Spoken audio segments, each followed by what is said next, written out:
que o Bolsa Família ia sofrer cortes. E falei, poxa, essa daqui que eu vou colocar na capa da minha live de hoje. Então vamos falar sobre ela.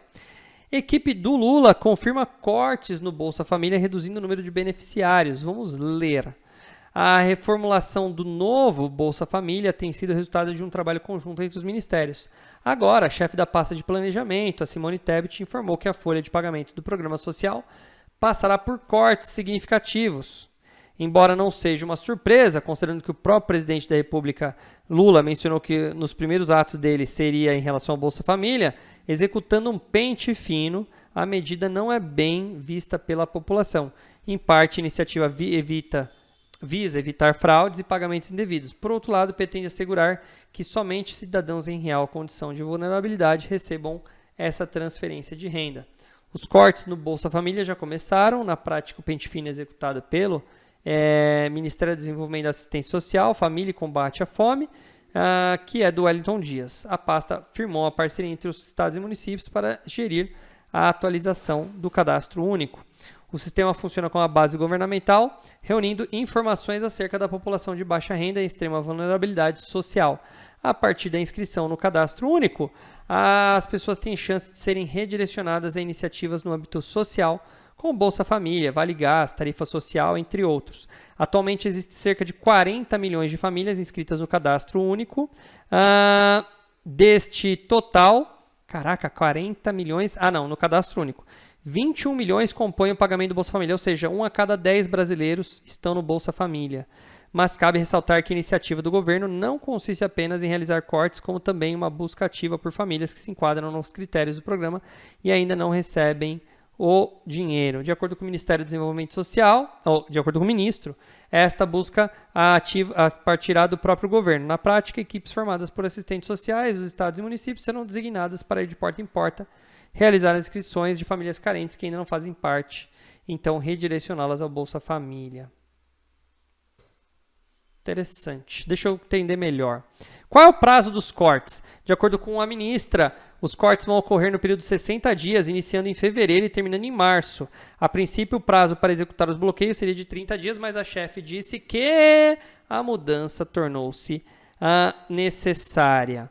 Para ela, o cancelamento em massa de todas as inscrições inaptas causaria não apenas revolta da população, como também seria responsável por aumentar a fila de espera. Ou seja, vai ter um bloqueio em 60 dias e não pode começar em janeiro. Ao invés de janeiro, vai começar em fevereiro ou março e não vai ser por 30 dias. Foi isso que ela disse. Tá, vamos entender direito. Galera que está chegando aí, muito obrigado pelo like e não se esqueçam de se inscrever no canal. A Rossana Fossati Navarro. Agora sim a pobreza aumenta. Olha, gente, é muito difícil. Eu tenho que ser muito ponderado para dar minha opinião aqui. Porque eu vou admitir que sempre quando eu estou vendo uma notícia do Lula, eu tendo a pensar negativamente. Então eu estou tentando ver lados bons aqui. E eu acho que tudo tem lado bom. Tá certo. Eu penso o seguinte, existem regras para a distribuição do Bolsa Família. Certas ou erradas, elas deveriam ser respeitadas. Então, eu vi muito de perto isso acontecer na pandemia. Pessoas, e cara, eu vou dizer que eu cheguei a coçar, tá? Porque eu fui muito afetado na pandemia. Para quem não sabe, a pandemia eu não tinha ainda o imigrante investidor, que é o que eu estou usando hoje, que é aqui o meu trabalho hoje. Eu não tinha, tá? Eu dependia 100% da minha escola. E o que aconteceu na pandemia? As escolas foram fechadas. E eu tive 70% dos meus alunos pedindo cancelamento da sua matrícula. Ou seja, eu tinha que pagar funcionário, tinha que pagar professor, tinha que pagar aluguel, tive que pagar um monte de conta e não tinha aluno que me ajudasse a pagar isso. 70% vazou. Foi onde eu criei o Imigrante Investidor e graças a Deus estou aqui.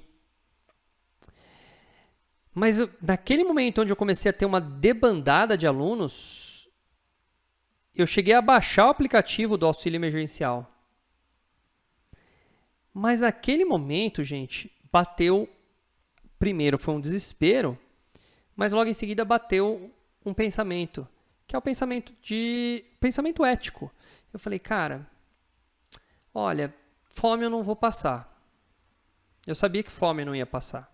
Porque pior dos casos, sei lá, eu poderia vender meu carro, andar a pé, vender alguma outra coisa de minha propriedade. E eu sei que também, como eu tenho bastante conhecimento, eu posso trabalhar em qualquer outra coisa.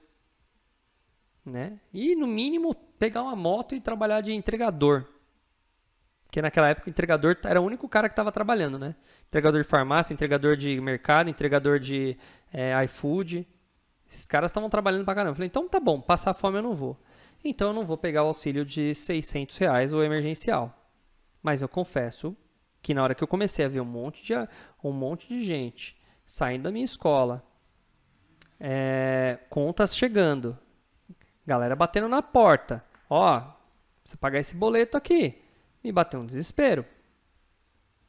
Agora, quantas pessoas tiveram o mesmo desespero que eu tive, mas não tiveram esse pensamento, ou nem tiveram desespero, mas não tiveram esse pensamento ético?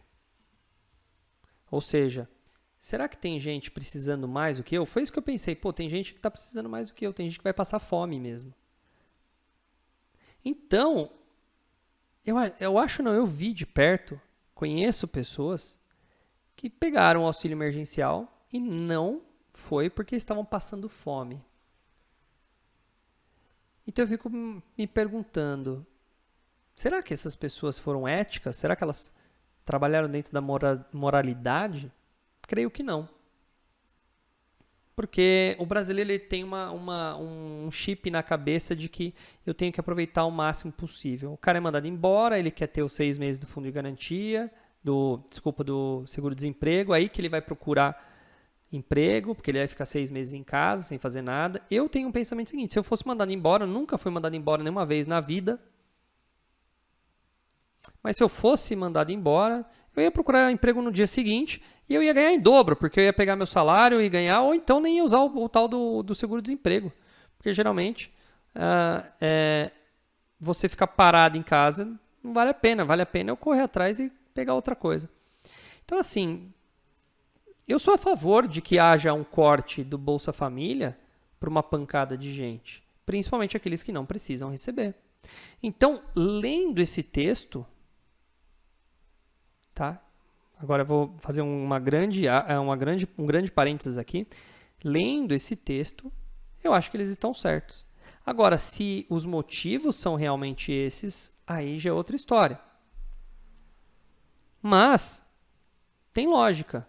Para que eu vou gastar uma puta de uma grana do governo para pagar cara que eu sei que não vai passar fome, cara que ganha, que não deveria estar encaixado no plano, cara que está dando aquele famoso migué para encaixar no plano. Então, assim, tem que passar um pente fino, né? Tem que passar um pente fino. Não é todo mundo que deveria. Pô, gente, estamos falando de 10 pessoas de uma a cada 10 pessoas. Uma pessoa a cada 10 ganha o Bolsa Família. Ou seja, se aqui na região de São Paulo eu desconheço pessoas, ou seja, tem com certeza é uma região de São Paulo, uma região mais rica, então tem pouca gente que recebe Bolsa Família, tem algum lugar aí que é 2, é 3, é 4, é 5 a cada 10. Tem cidades que devem receber, quase a população inteira deve receber Bolsa Família. Será que isso é bom? Então, eu acho que tem que fazer um pente fino, sim. Então, eu sou a favor. Eu acho que se for bem executado e se for com essa intenção, parabéns a Simone Tebet aí, ou a equipe que está tentando fazer isso daí. Tá? Então, eu acho que eu sou a favor, sim. Agora, não sei quais são as escusas que eles vão estar aí por trás, né? A gente sempre tem que desconfiar, né? Quais são os verdadeiros motivos. Beleza? Entenderam? Rosana, obrigado pelo seu comentário. Tem lógica também o que você falou, tá? A pobreza... Bom, o que acontece? A pobreza vai aumentar, sim, eu acho.